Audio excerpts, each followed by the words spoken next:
is where it all started, here and at similar parade grounds throughout the Caribbean, where the British military was stationed in the 18th and 19th centuries when the European powers were fighting for the spoils of the recently discovered New World. Winston Anthony Lloyd Tony Cozier was a cricket writer and commentator specialising in West Indies cricket from 1958 until his death on May 11, 2016 in his native Barbados.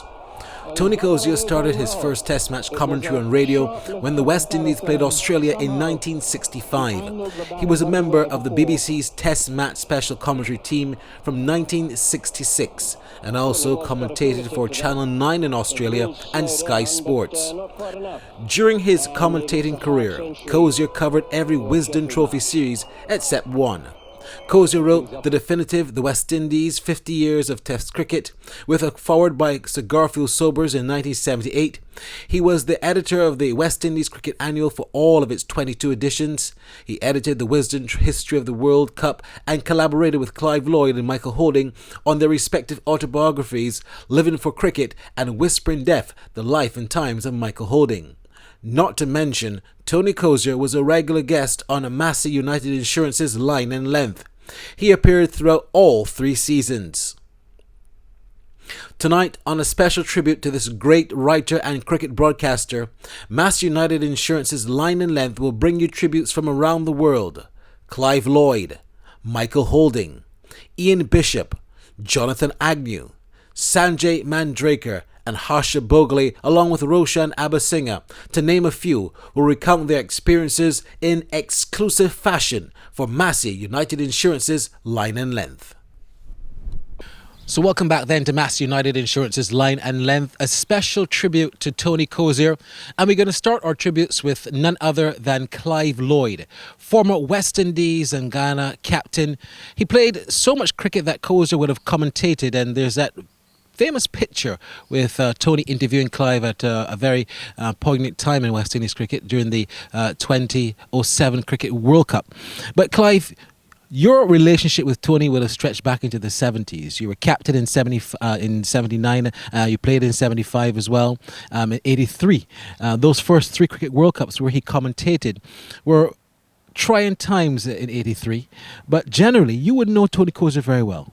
Yes, I've known him all my life, sort of thing, because when I started, he was there. When I ended my cricketing career, he was there. And he's been there with the good times and the bad, probably more good than bad. But he was an excellent person. He's been very iconic reporter, commentator.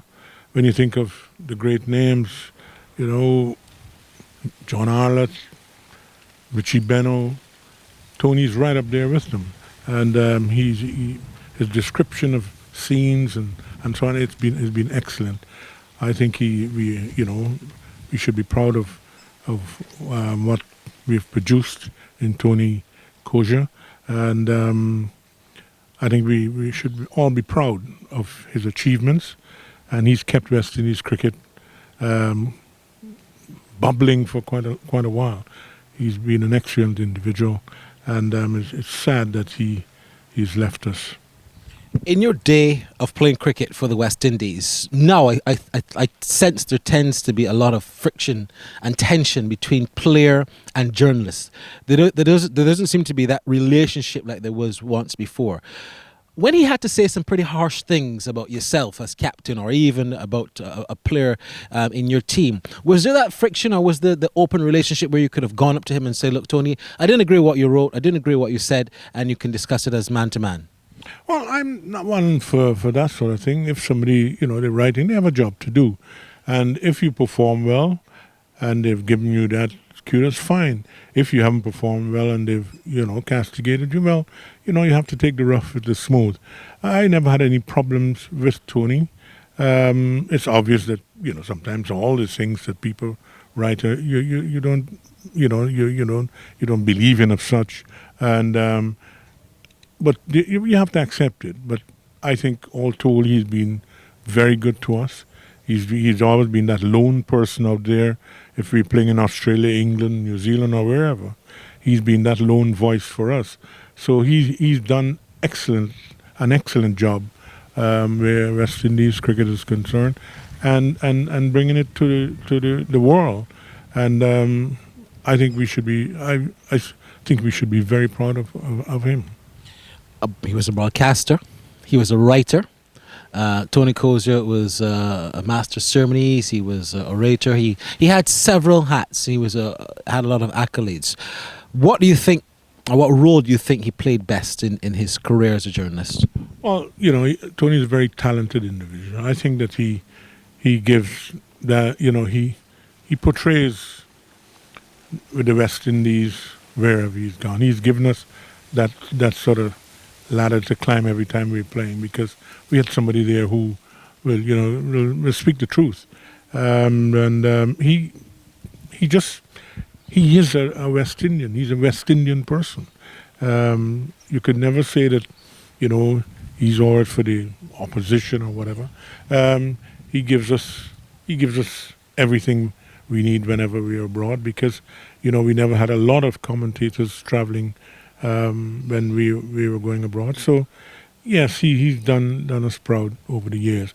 And the good thing about it too is that I did my first book with him, so Living for Cricket, and a very young man at that time, and we've always had that's very good relationship. What do you think will be his lasting legacy? Well, I would think that the lasting legacy is that he's been West Indian throughout. He's made us proud wherever he has commentated, and the people know that he's been a true West Indian. If you're looking for, you know, for true West Indian, Tony Cozier was, and it's a pity that, you know, that I think that really and truly, Tony Cozier should have been knighted. And when you think of all the other people there who, you know, who've done extremely well where that is concerned, but he has been that lone voice. Well, let's go straight away and talk to Michael Holding, one of the finest West Indies fast bowlers of all time, and also someone who, in the last 2 decades or more, has become one of the best cricket commentators of all time. Mikey, so sad to perhaps have to talk to you under these circumstances, but you would know Tony Cozier like the palm of your hand. Well, Barry, thanks first of all for the compliment. And yes, I spent a lot of time with Tony. Of course, he brought me into television commentary here in the Caribbean when TWI came to the Caribbean for the very first time to do televised cricket out of the Caribbean, and they had to find 2 West Indian voices. Tony obviously was one, and he recommended me as the other. So I owe him a great debt into getting me into television off the radio. But apart from that, Barry, we spent so much time together, we became very, very good friends. You know, when we went on tour to watch West Indies or to work on West Indies tours, we'd have dinner together at the end of play. We'd spend quite a bit of time together apart from cricket. So I got to know him quite well. Well, you know, what is the fondest memory would you say you have of Tony Cozier? Because he was a great writer, he was a great broadcaster, and like you said, a great friend. What is the fondest memory? Well, there are many memories. It's pretty difficult to pick one and say that was the fondest, because, you know, you spend so much time with Tony, and Tony loved his jokes. You know, even my wife, who spent a bit of time with us on tour, she always wanted to be around him at dinner time. Even if we were going out and Tony wasn't in the immediate plan, she'd always say, "What happened to Tony? Why don't you give Tony a call?" So you spend so much time with him, and he's always so jovial and talking about so many stories from days gone by, because as we know, Tony spent almost 60 years around West Indies cricket. So he has a lot of stories, he has a lot of jokes, because he started from the days when people, journalists that is, could travel around with the teams. Even on the same bus, they would sit together, they would eat together. It was like a family. So Tony has all those experiences of being close to all those great players of the past, and he had a lot of stories to tell. One story that he told me also, again, this is of course before television days, is that he went to Australia to work in Australia with the West Indies team, and people down there, of course, heard his voice throughout the years, distinguished him away apart from everyone because of his Bayesian accent, and of course, him being West Indian, they just thought of him looking like the West Indies team, meaning black. And the first time somebody recognized that he was a white man, they said, no, you're not the person I envisioned in my mind listening to these radio broadcasts over all these years. And Tony said, why? Because I'm white? And the guy said, yes, I don't associate West Indies cricket and West Indians with being white in these times, maybe a long time ago. And Tony said, listen, in the Caribbean, we have all sorts of people. We have whites, we have black, we have Indian, we have Jews, we have everybody in the Caribbean. I'm just one of them. Mikey, what do you think would be the enduring legacy of Tony Cozier in the context of Caribbean cricket? Well, Tony Andrew was the man that everybody around the world identified as Caribbean cricket. He was the voice of the Caribbean. He was the man that wrote about the Caribbean, not just the cricket, of course. He even got involved with the politics and how that affected life in the Caribbean and cricketers in the Caribbean. And everybody around the world just had that name, Tony Cozier, that's Caribbean cricket. And of course, we knew him as a great statistician. So many of us would call Tony, asking him about facts. And even people just in bars having arguments about cricket and wanting to know the final outcome of the argument would call Tony and say, Tony, give us the facts here. And that is the legacy that Tony Cozier will leave. Not just he was a great commentator because everybody knew him as a great commentator. Everybody could identify with his voice. But the fact that he knew so much about West Indies cricket and the West Indian people, the West Indian culture, how everything just blended together. In terms of his legacy now, how do you think he will be remembered by those people who would have grown up listening to him like yourself and working with him?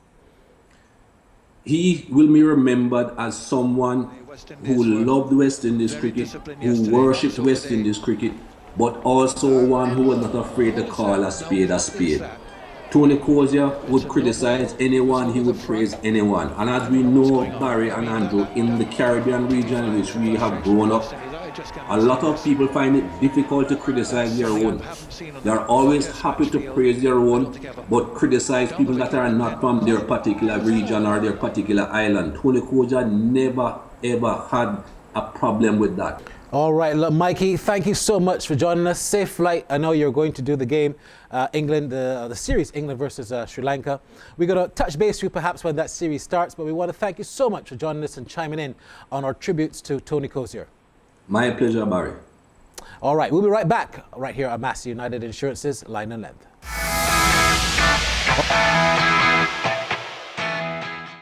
Across the Caribbean, more people are placing their trust in Massey United Insurance for the protection of the things that are important to them, their homes, businesses, and their prized possessions. That's because Massey United Insurance offers excellent general insurance coverage to help you manage whatever life sends your way. Our cadre of well-reputed agencies and trained insurance professionals are always ready to provide you with sound advice and prompt service. Choose the security and sound strength that is Massey United Insurance.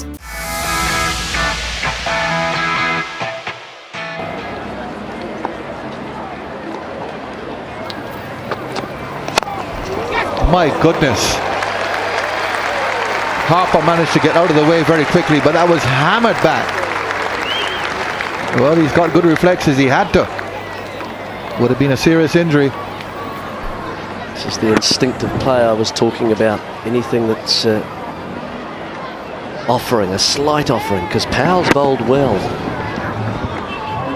Just closes the face so it goes very straight. Like so many of us, I am sad that Tony is no longer with us, but I want to celebrate his life. Because Tony meant so much to so many, I am glad he passed through my life. When I came into broadcasting, 15 years ago, I always saw my relationship working alongside Tony as one of elder statesman and junior. But Tony never saw it that way. Tony treated me like an equal, as he treated everyone else. There was no ego about Tony. And one of my fondest memories, in fact, I think I used to start cricket conversations with Tony just so I could sit and hear him talk about cricket for lengthy periods of time. I thoroughly enjoyed his company. At the back end of the 2011 50 over World Cup in India, myself and Tony were traveling back to the hotel in a car, and we just started talking and conversing, and at that time I just felt led to to share my faith with him, because I had already told him I was going home. I wasn't staying on for the final, and he told me he was going home as well. Radio had asked him to stay on to do the final, but he said he wasn't feeling well. He wanted to go home. And I said to him, you've got a great church in Barbados, the People's Cathedral. And he said, of course, yes. I know that very well. In fact, he was telling me he knew the founder, the now late Reverend Holmes Williams, very well. He was in fact a classmate of his, and he started educating me as to how the progress, the development of the late Reverend. And I found the story enlightening and very educational.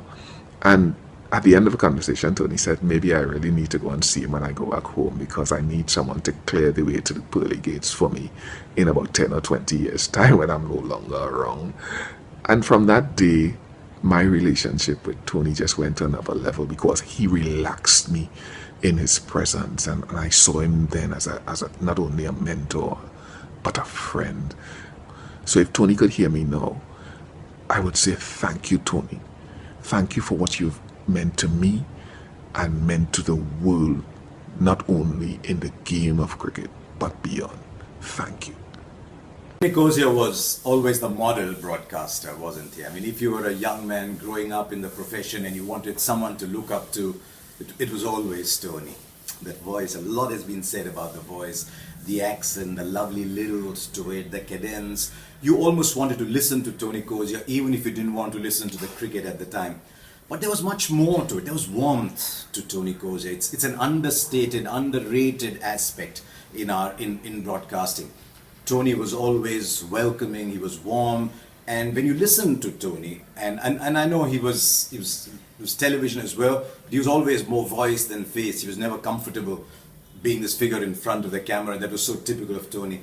But there was a great warmth to him, and you always wanted to listen to Tony. I got to know him a lot later in life as I was moving ahead in my profession, and I found him to be always very warm, always very welcoming, very courteous, very polite, but also very helpful. And after a while, the broadcaster you are is almost taken for granted. It's the person you are that determines how people look up to you. And I needed someone to look up to in my profession. It was always Tony Cozier, and I said, wow, the voice of West Indian cricket, what a title. If you want to be a broadcaster, that is the title you want. And I dreamt of having that assigned to my name one day, and I dreamt only because I saw the great Tony Cozier. I wanted to be as good as him, and even though that wasn't possible, I thought maybe I can be as the kind of person he was, because that is what Tony Cozier always was. And I'm struggling to come to terms with the fact that the great man isn't there anymore. When he dropped emails, they were just like the person he was. He loved cricket very, very, very deeply. Not just West Indies cricket. And you could sense the happiness and the despair in his voice, largely despair in the later part of his years about West Indies cricket. But he was just such a wonderful romantic. He was great for our game. And I just wonder if we have a lot left like Tony in our game. So Craig, Gillian, all of you, the entire family, the entire Cozier family, he was a good man. Deeply saddened by the news of Tony Cozier's passing. When I talk to my friends or anyone about my experience as a commentator and how life has been, since my retirement, I invariably mention Tony Cozier as one of the persons that I've been privileged to work with, some of the experience that I share with him. He was a role model for all us commentators, and what I really liked about him was the simplicity. Although he was doing a job where you can be a little vain in TV commentary, because in front of the camera you have to come dressed up sharply and all that. There's a lot of visibility as well. People recognize you on the streets. But Tony Cozier believed that he was just covering the game of cricket. It was never about himself. It was always about the game. He would finish his commentary stint. I remember in the West Indies when I worked with him, he would finish his commentary stint, his 30 minutes on air in the television commentary box. The moment he would finish, he would go down to the press box and sit in his designated chair in front of his laptop. I think that is where he felt that he truly belonged. There was one instance in Sri Lanka when there was a young producer who put me as a lead commentator, where we described the game, and you generally have sort of the expert cricketer doing the colour side of commentary. And because I was put in the roster as a lead commentator, I went to take my position. Tony Cozier just pulled me by the arm and he said, "You're not sitting there, you're sitting here." I will never be an expert with a test cricketer. And I'll never forget, when he said that. Hi everyone, this is Roshan Abesinger from Sri Lanka. It's with a deep sense of sadness and also a heavy heart that I thought of sending this tribute on the late Tony Cozier. Well, Tony, as we all know him and love him, was a legendary character. And me, growing up as a young man and listening to radio commentary being relayed from England and Australia, always remembered that distinct voice of Tony Cozier. Was such a legendary person, such a wonderful commentator who just described every action and really brought the game into our drawing room listening to the radio. And then when I started my career as a commentator and when I met him, it was like a dream come true because he was such a massive name in the industry, and to sit next to Tony Cozier, to get to know him, it was a dream for any young budding commentator. Tony Cozier was a legend, and as Michael Holding put it, he was right up there with Sir Garfield Sobers in West Indian cricket. He was a wonderful commentator, great journalist, and above all, as I knew him, a very fine human being. He loved West Indian cricket, he was passionate about it, he was honest about it, and he always wanted West Indies cricket to do well.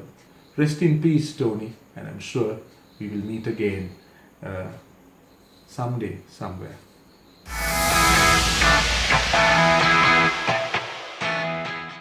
Across the Caribbean, more people are placing their trust in Massey United Insurance for the protection of the things that are important to them, their homes, businesses, and their prized possessions. That's because Massey United Insurance offers excellent general insurance coverage to help you manage whatever life sends your way. Our cadre of well-reputed agencies and trained insurance professionals are always ready to provide you with sound advice and prompt service. Choose the security and sound strength that is Massey United Insurance.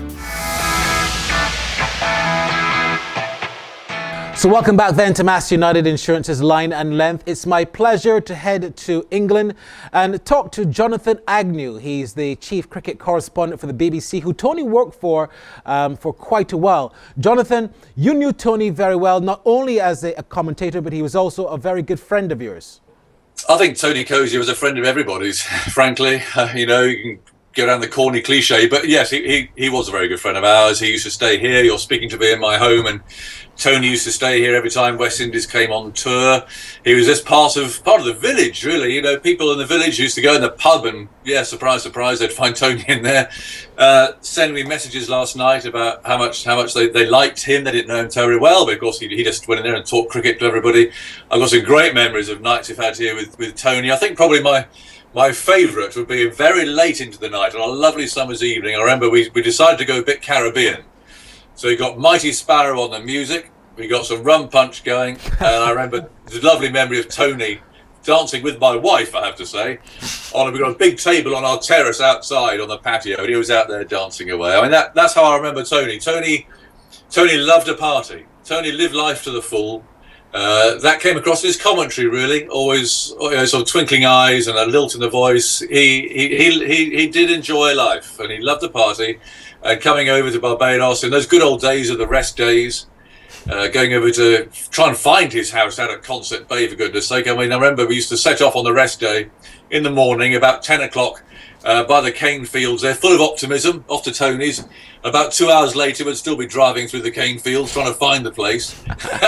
But we'd get there, and the music would be going, and the rum punch would be flowing. There'd be cricket on the beach, and that was, Tony sitting out on a little veranda there, looking over the Atlantic Ocean. It was a beautiful place, and I know Tony loved it. So I mean, I could talk to you about Tony Cozier for weeks, and it's sad that we should be doing it like this. Well, one of the main things about Tony Cozier is that he was not just known to be a West Indian commentator, but you had the likes of Dale Steyn, you had Virender Sehwag, you had some other well-known international cricketers who sent their condolences. And he also had the honour of ringing the bell at Lord's a couple of years ago. I say couple loosely, but that is indeed a great international honour. And for that to be bestowed upon a West Indian commentator in a match that I can't remember if it involved the West Indies, was indeed an honour. It was, but that was Tony. Tony he did everything. I mean, he was on the radio, he was on the telly, he wrote. You can't have been involved in the game over the last 30 or 40 years in any capacity without coming across Tony, and somehow, and he wasn't one of those he was totally ego-free, Tony, as well. This is the point. I mean, I think in our game, you can get a few striding about, and I think there's so many in the media that kind of a bit of rank can come sometimes. Well, I mean, but Tony was right up there, but you'd never know it. Tony was so respected and admired by his colleagues, by his peers. He's like a mentor as well, But and also, what I want to say about Tony is that, to go from television ball by ball to radio ball by ball is a difficult thing to do. In fact, not many people actually can do both disciplines. They're both very different, actually. And Tony, for me, by miles, has been the one person who's cracked it, really, over the 25 years that I've been radio. I mean, you could come straight out of the television box, and I'm not talking about the easy bit, the colour man, if you like, who just makes a few observations. I'm talking about actually the ball-by-ball commentary. He'll go from one to the other seamlessly, and then go downstairs and write 800 words for the nation. I mean, he was an extraordinary worker, really, but I can't think of anybody who's come close to being able to get all those three disciplines together and make it look as easy as Tony did. Jonathan, what do you consider would be the lasting legacy of a Tony Cozier to not only West Indies cricket, but to world cricket? Well, I think what you admire, particularly about Tony here, and we love, I mean, I love listening back to the 1980s, which was a golden age of West Indian cricket.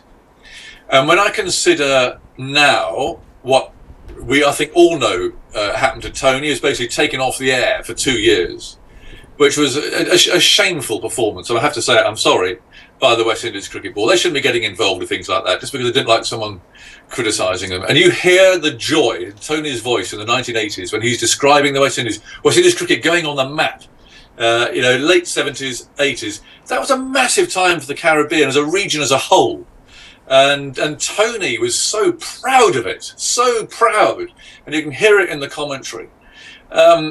And then, okay, things are a bit tricky after that. But again, he still sort of followed the downturn and did so with a kind of a laconic smile on his face. I think he hated it, really. But my point being that, for 2 years to have not had Tony commentating in the West Indies has been a travesty, in my view. This is a man who's done so much as the players. I mean, you can put it up there with Viv and with Michael Holding and these guys.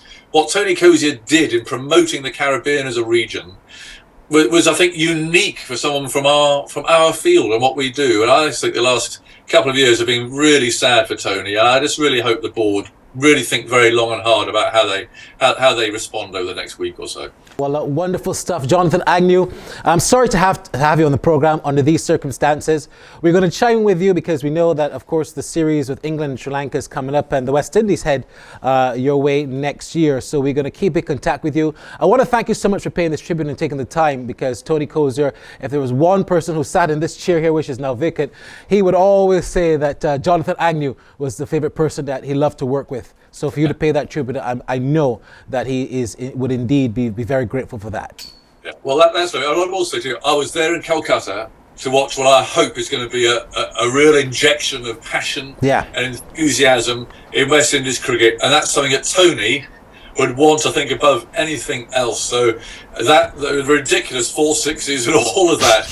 Let's hope that and combined with this sort of sadness now, just gives West Indies cricket that lift and up we all go again. It'd be wonderful. A real big up for Tony, that would be. Loved by many, respected by all, Tony Cozier has retired doing what he does best: commentating, writing, and analysing West Indies cricket. And now another fine stroke. On behalf of our team and sponsors, Massey United Insurance, we extend our deepest condolences to his family. May he rest in peace.